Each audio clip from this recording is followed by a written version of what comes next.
We know that recreating the ultraviolet spectrum of sunlight is very important to reptiles' health and well-being to help aid in function and T3 synthesis. But how do we measure it, with what, and how much do animals need? These are the 3 questions I hope to answer in this video.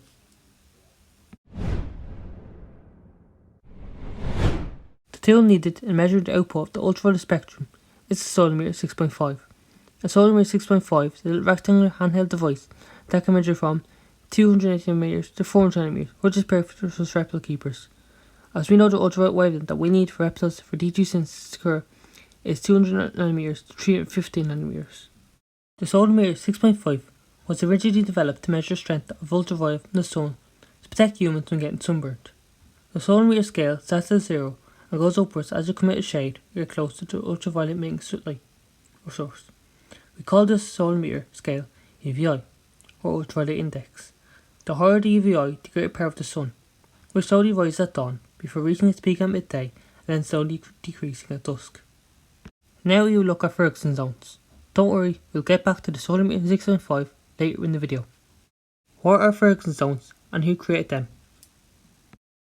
A well-known herpetologist, Dr. Gary Ferguson, measured 15 different reptiles' daily basking sites and exposure times, which gave a good indication of the natural UVI requirements. These species were divided up into 4 different sun exposure groups, which are now referred to as Ferguson zones. Ferguson 1, 2, 3 and 4. Each zone was allocated a range of figures, calculated from the readings that were taken from all the reptiles' basking UV indexes. Following this amazing study, other herpetologists and researchers have added more data to this study to help create a list of animals that fit into these 4 zones.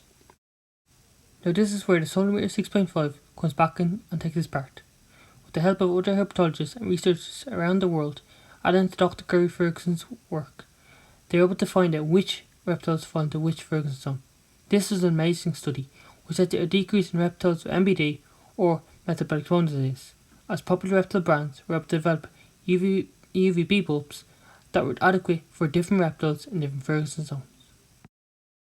For example, crested geckos and leopard geckos fall into Ferguson 1 or require UVI of 0.7 to 1.4. All constrictors and gargoyle geckos fall into Ferguson 2 and require a UVI of 1.1 to 3.0.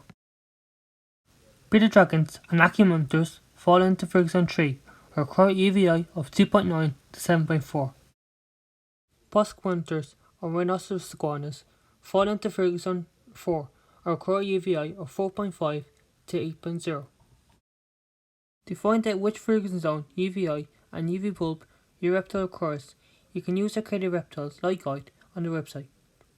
Simply search the name of the specific species of a reptile you have and you should come up with the Ferguson zone and specific species the reptile falls into, along with the UVI and UV bulb it requires. That's it for this video. So I hope you learned a bit more about Ferguson zones and UVI, or ultraviolet index. I hope you now know what Ferguson zone your reptile falls into, the UVI requires, and what UV strength, or UV bulb strength your reptile requires. I also hope you enjoyed the video too, and if you did, don't forget to give the video a like, subscribe, and turn on post notifications to get notification of post. See you next video. Bye guys.